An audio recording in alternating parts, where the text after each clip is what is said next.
Primera pre. Pero vamos a hacer un vídeo y todo.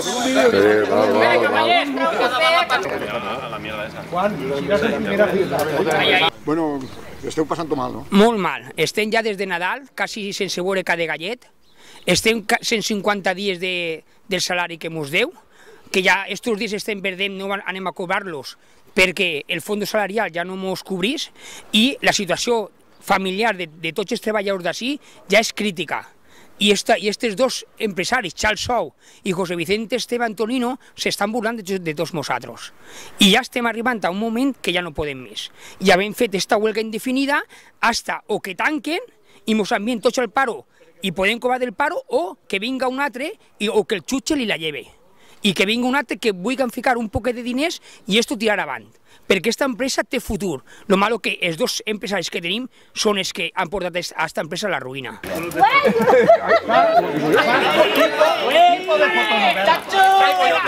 ¡Ahora va, Miguel! ¡Azótame!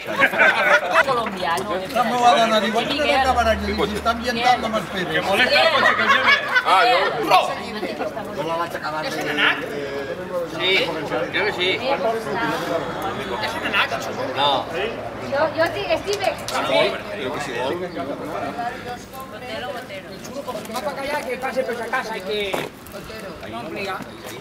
I me vaig posar a mirar... Collos, quin olor, tio! Bueno, Jorge, per què heu començat esta vaga indefinida? Esta vaga indefinida l'hem començada perquè portem els salaris que ens deu l'empresa, s'arriben ja als 150 dies, que compliran quan s'acabi este mes, i una vegada s'acaben aquests 150 dies que ens deu l'empresa, ja no cobrem ni del Fogasa, del Fons de Garantia Salarial, ni de l'empresari, que és el que ens deu, i estarem així treballant de baix, sense cobrar, sense poder apuntar-nos al paro, sense poder buscar-nos feina.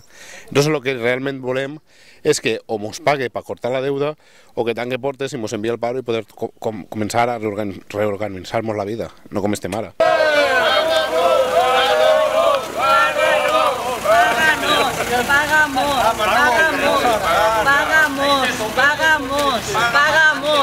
Pagamos. ¡Paga, Blanca!